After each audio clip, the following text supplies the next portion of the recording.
topic today is critically important because we run into it every day with clients, and it's where a lot of our clients' budgets are going, and that's SEO. So please welcome David Wolfe.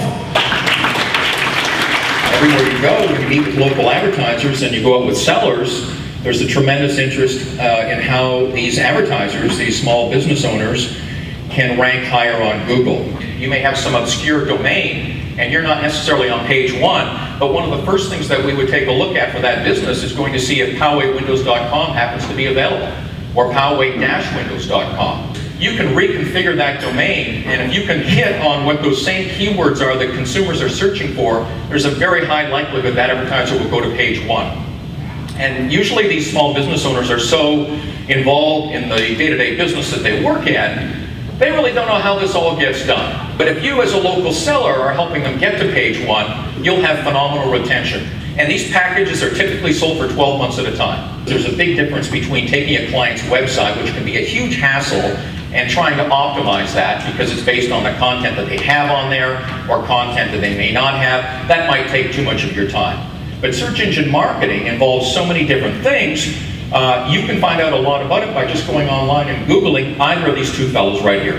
So we had somebody come to a conference and say, I want to show up for San Diego Chiropractic. And we said, well, have you put the word San Diego Chiropractic on your page anywhere at all? And he hadn't. Think about what users are going to type to find your page, and then just make sure those keywords are on the page. Many people know that links is what it's all about with Google. The more people who link to you, the higher you will go. And you can imagine a lot of people out there will say to you, but Matt, I don't know where I'm going to get any links.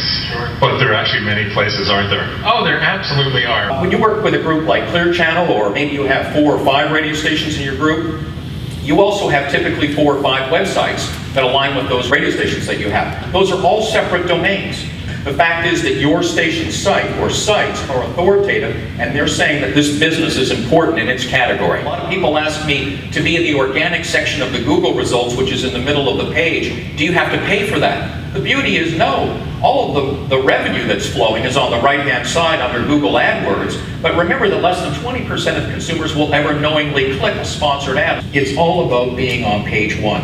What's happening now, consumers are so used to getting the results that they want, if they don't see a solution on page one, they just retype what they're looking for. They don't even bother going to page 2 anymore. So I went to one of the member station sites for the association and jumped on a Caisson FM, and I noticed West Escondido Automotive and Transmission on the right-hand side. But, hey, somebody's making money on these guys. Great job. And if you're not that station, you might want to consider talking to these folks because they're all over the place in local media. So it's everybody's game out there. So we're going to use West Escondido Automotive and Transmission. And here was the results page that's coming back up from Google. So let's take a look at what we're seeing on this page. I like to cover pay-per-click first. So there's your AdWords section, and if you are an advertiser using Google and you're paying them, they're going to want your credit card, and they'll bill that credit card every month. Well, now those traditional sites are at the bottom. And on this particular page, when I searched for the transmission company in Escondido, look where the organic sites are actually starting from, at the very bottom of the page. Which means who's getting all the attention? The 7-pack of listings above that. This is Google's new version of what the electronic yellow pages are. I'll tell you, when we find businesses that we get them into that 7-pack, they can't afford to leave that anymore. And if they're getting there through your radio station and through your sales efforts, they're going to want to have you around a long time.